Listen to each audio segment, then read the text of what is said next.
It was late November, just a few days before Thanksgiving break.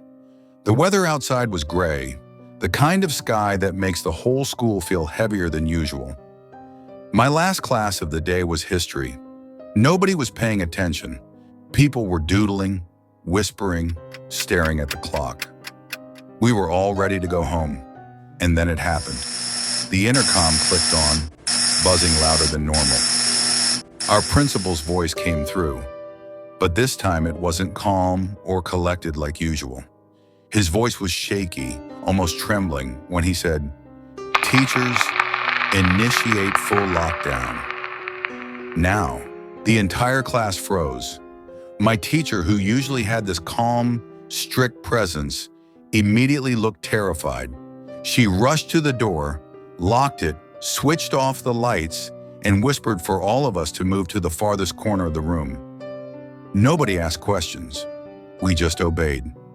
At first, there was nervous giggling. A few kids thought it was a drill, but the fear on our teacher's face told us this wasn't practice.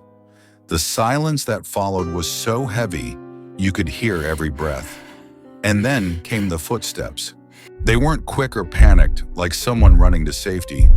They were slow, heavy. Each step echoed down the hallway, dragging, deliberate, as if whoever it was wanted us to hear them. The steps stopped right outside our classroom door. My heart was pounding so hard I was sure it would give me away. Then came 3 knocks. Soft, steady knocks against the door. Nobody moved. Nobody breathed. But the knocking didn't stop. It grew louder, harder, until it felt like the door itself was shaking. Then suddenly, silence. We thought it was over, but then we heard it again, this time at the window. The sound of fingernails, long and sharp, scraping down the glass. Slow, torturous. We couldn't see clearly through the blinds, but through the slits, I caught a glimpse of something that froze me to the core. A face, pale, expressionless, pressed right against the glass, watching us. One of the girls in class let out a small sob. The scratching stopped immediately. For a moment, everything went dead silent. Then, in the faintest, most chilling whisper I've ever heard, came the words, "Let me in. Please let me in."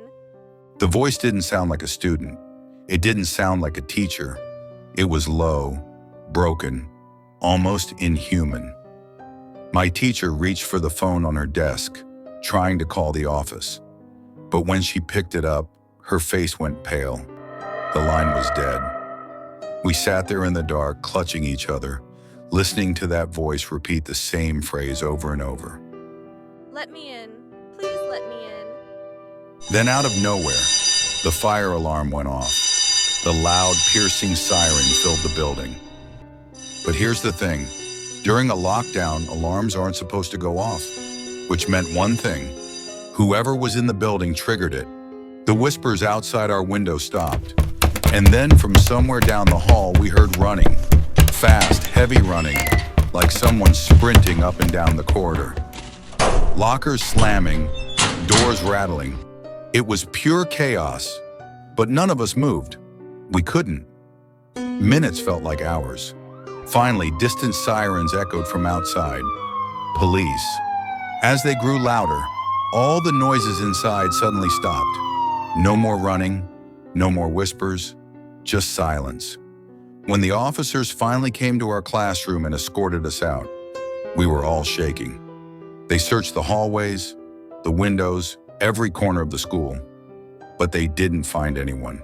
The scariest part was what one of the officers told my teacher quietly as we were leaving. He said every single entrance to the school was locked from the inside. There was no sign of forced entry, which meant whatever was in that hallway never came in through the doors. Even now, years later, I can't explain what we saw or who was whispering outside our window. But sometimes when I'm in an empty classroom late in the evening, I swear I can still hear those same 3 soft knocks, followed by that same voice whispering, Let me in. Please let me in.